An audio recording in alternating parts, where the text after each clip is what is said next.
Hello and good evening. I'm Melissa Idris and you're watching Consider This. This is the show where we want you to consider and then reconsider what you know of the news of the day. Meta, the tech giant that owns Facebook, Instagram and WhatsApp, recently revealed that it had removed hundreds of accounts, pages and groups on its platforms, which it found to be part of a troll farm aimed at social media users in Malaysia. Meta said in its investigations it found the troll farm to be linked to the Malaysian police. Now, to quote the Meta report, it said this network manages pages, including those posing as independent news entities, and promoted the police while criticizing the opposition. Now, PDRM has since denied the claims. However, it begs the question of if and how homegrown disinformation operations pose a threat to Malaysian democracy, and where do we go from here? Joining us on the show, we have Dr. Ross Tapsell. He is a senior lecturer at Australian National University and director of the ANU's Malaysia Institute. His research focuses on the role of disinformation and social media campaigning in the democratic process, particularly within the Southeast Asian region. Ross, thanks so much for joining us on the show.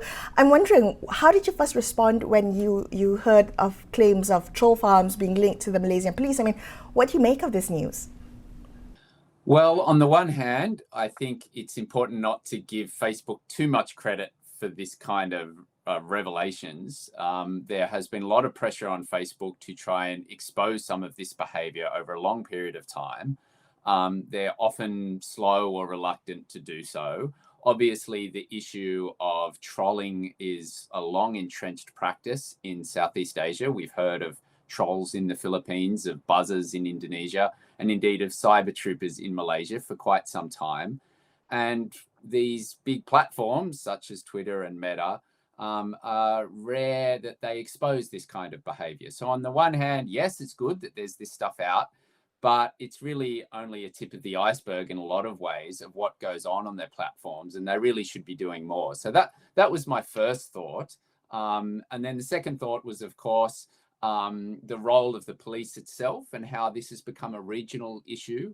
A couple of times Meta has exposed police operations in the Philippines previously, in government operations in Indonesia previously. And so we've now had this report, which includes allegedly the Malaysian police as well. So we are seeing this as a regional problem where the security apparatus is now actively involved in, I guess, manipulating the digital public sphere.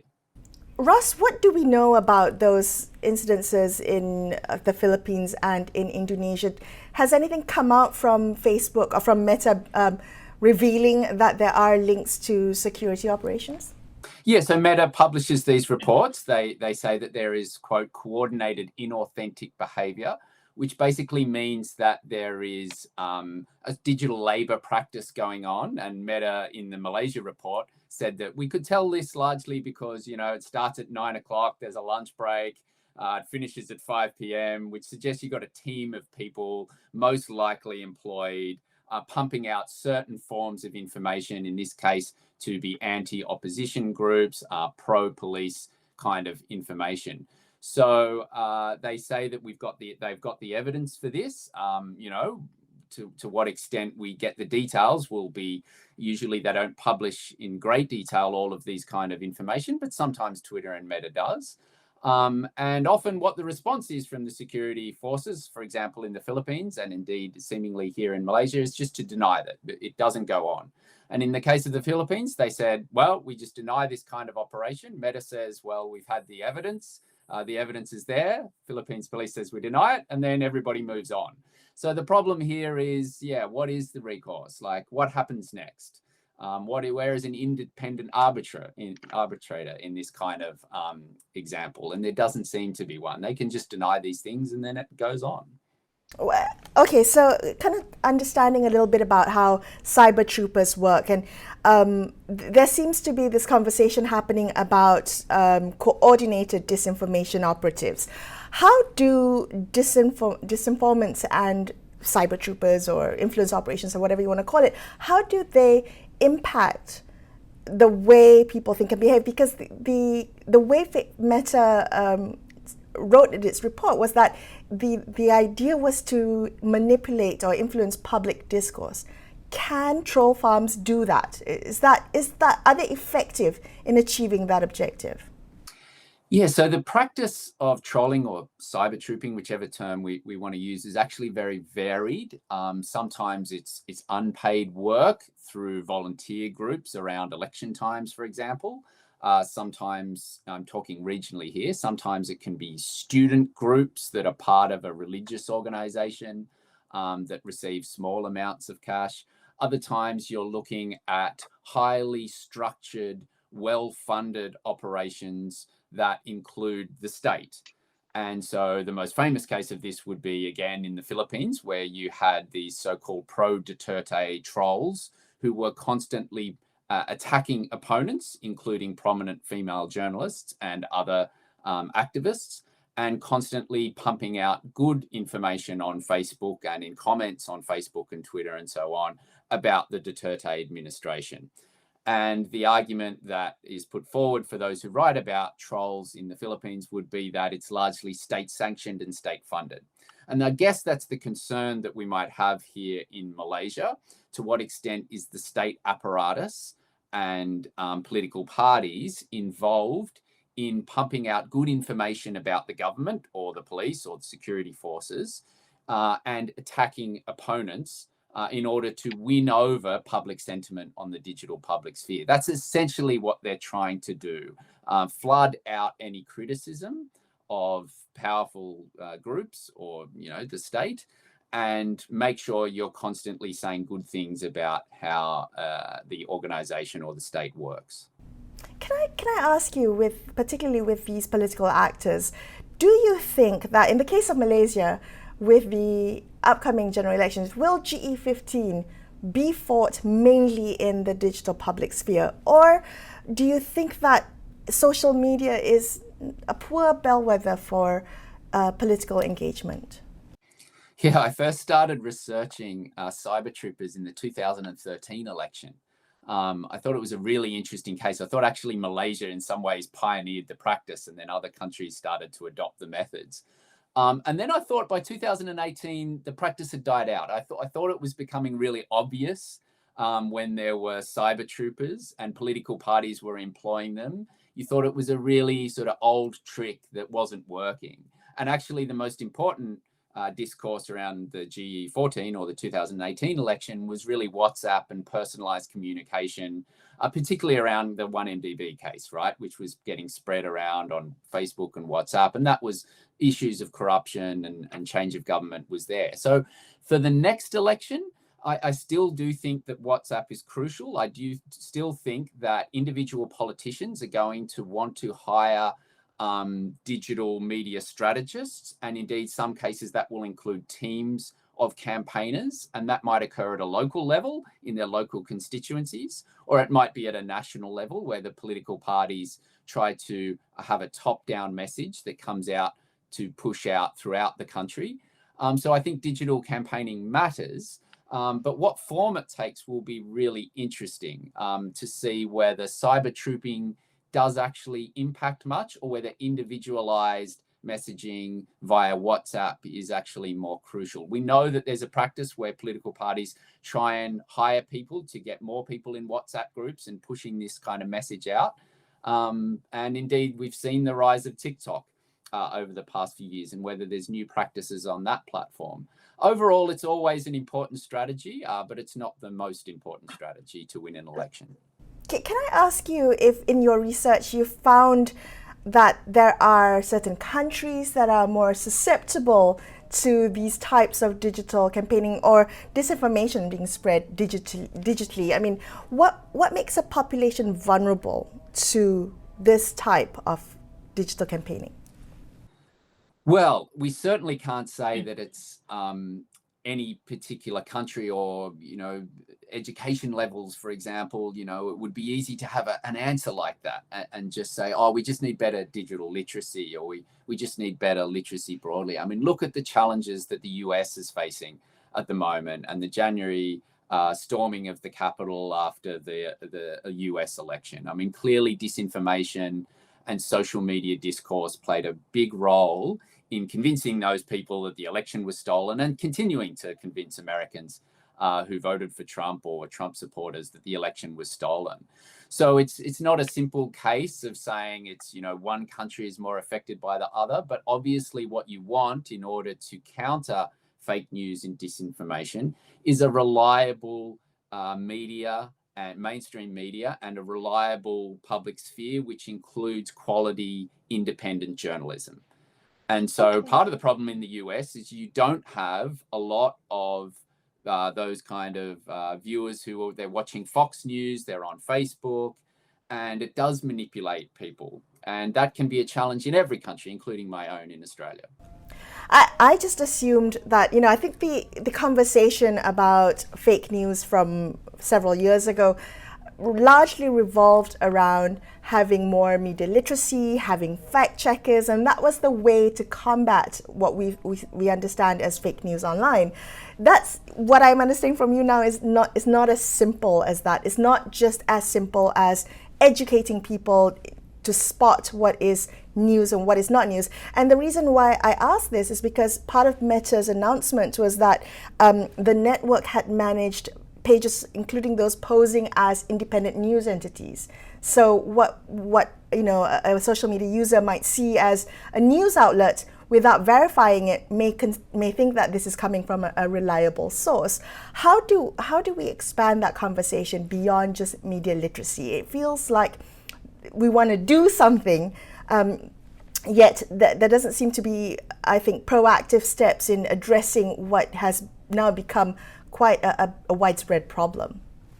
Yes, and I think some of the social media companies want an easy out here. They want to say we're funding fact checkers in Southeast Asia, right? We're giving a bit of money here and there to fact checkers, and that'll help solve the problem. And if that was really the case, well, why don't you give, $10 million to fact checkers? Obviously, they have the money to do that. They're billion-dollar companies. They probably don't think that it's really that effective, but they want to look like they're doing something. Similarly, with sort of this broad thing about digital literacy, of course, literacy matters. Of course, having a broad awareness campaign around the nature of hoax news and disinformation matters. But there is a challenge if your digital literacy programs are run by the state itself, because the state tends to want to push its own agendas in these programs and tell you, well, all you need to do is watch government-sponsored TV shows or watch read government-affiliated newspapers. And so digital literacy programs, when you talk about education programs, are often run by the state. And if there's just state propaganda through these programs, doesn't solve the problem. So it's actually a really wide-ranging challenge. And ultimately what we need is independent institutions, independent media, independent arbiters who can look at bringing people together from security forces, from PR companies, from advertising companies, and say, what is allowed, what is standard practice and what is illegal practice when it comes to digital campaigning and digital advertising. And that's not being done at the moment. Okay, so is regulation the way forward then? And again, a highly dangerous path to go down, because as we know, when you create an anti-fake news law, for example, it can easily become politicized and also really vaguely defined. Malaysia is the classic case of this, of defining an anti-fake news law or defining fake news as news which is false or fake. And so who determines then? If you're going to let the government determine what is fake news, then ultimately they use that law in their own interests, or whoever is the party in power at the time might use that law to crack down on opposition figures or opponents. So there's a challenge there around regulation, but you can have regulation around this. We have defamation laws around the world that are useful. And so there is a place for regulation, but an anti-fake news law, a specific one, has proven to be problematic. Ross, thank you so much for your time. Dr. Ross Tapsell, Disinformation Researcher and Director of the Australian National University's Malaysia Institute. We're going to take a quick break here and consider this. We'll be back with more. Stay tuned.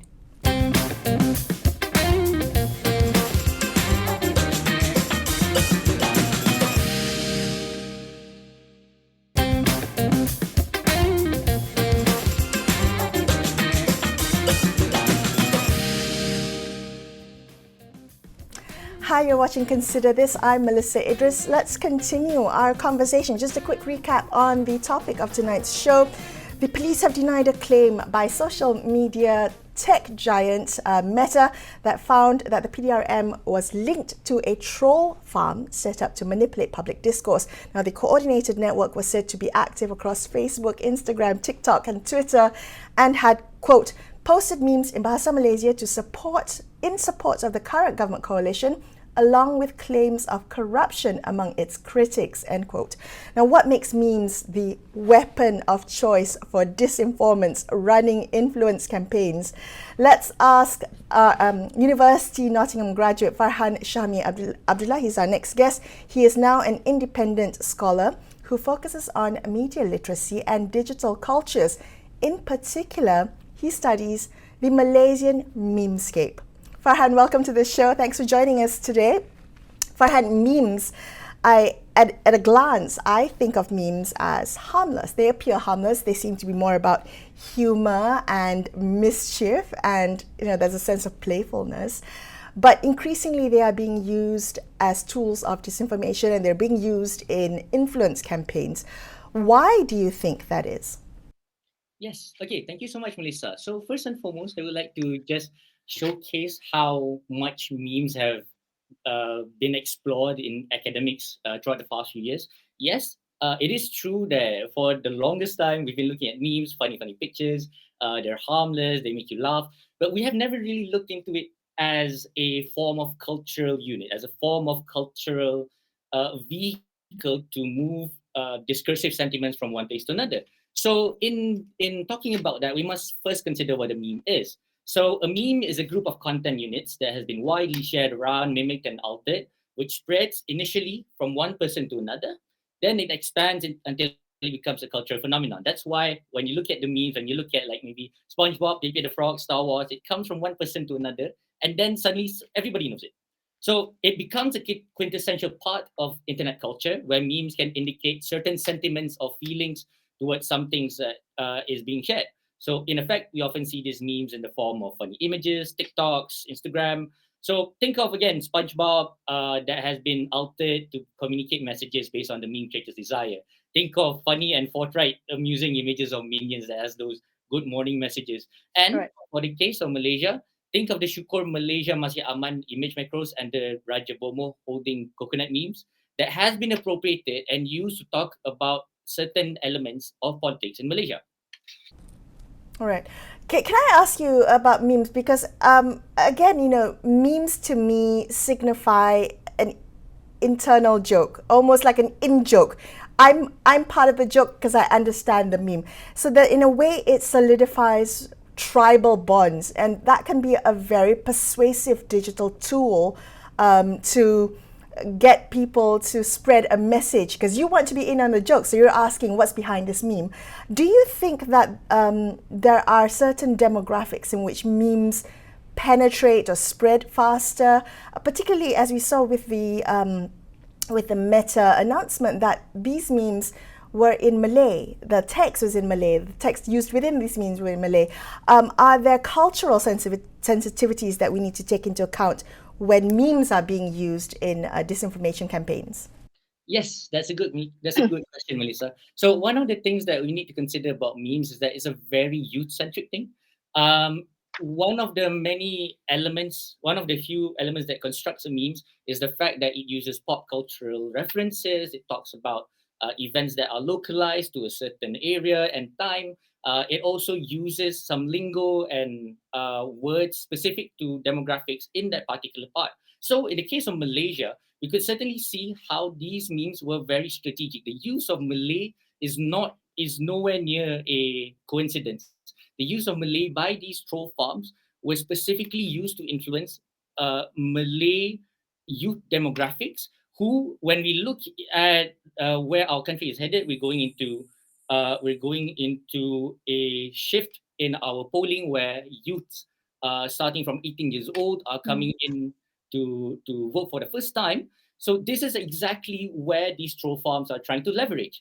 Not only is it something that carries people from a certain demographic in, it's also something that would that would influence people to join in on the joke, because once you are part of the joke, uh, something that's quite interesting about memes is that it's so easy to make one. In fact, Melissa, I could take 5 minutes and show you how to make a meme with online softwares.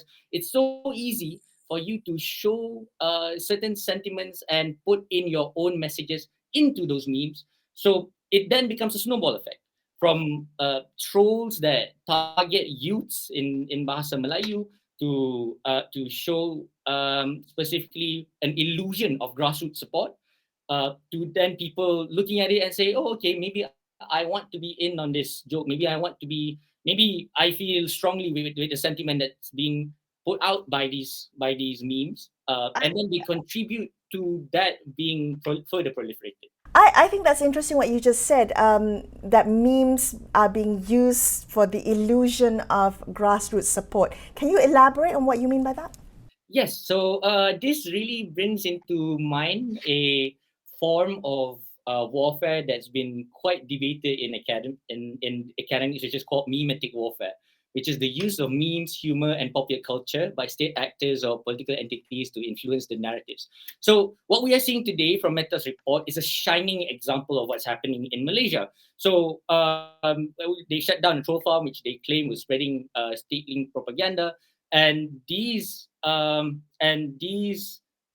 especially when they use bots, it's hard for the average social media user to split whether or not they are real accounts or they are fake accounts, because bots are no longer those bots with random names and then random generated number, Mr. Coconut 6520. They are looking exactly like your friends. They are looking exactly like your average nation person. So this is where it's very dangerous, because memetic warfare is a very, very insidious form of narrative formation, where they use specific lingo and specific memes that are related to that particular demographic, in skewing those opinions as if they are actual real opinions that are coming out from individuals. Are there examples of where mimetic warfare has taken place, where it's been effective in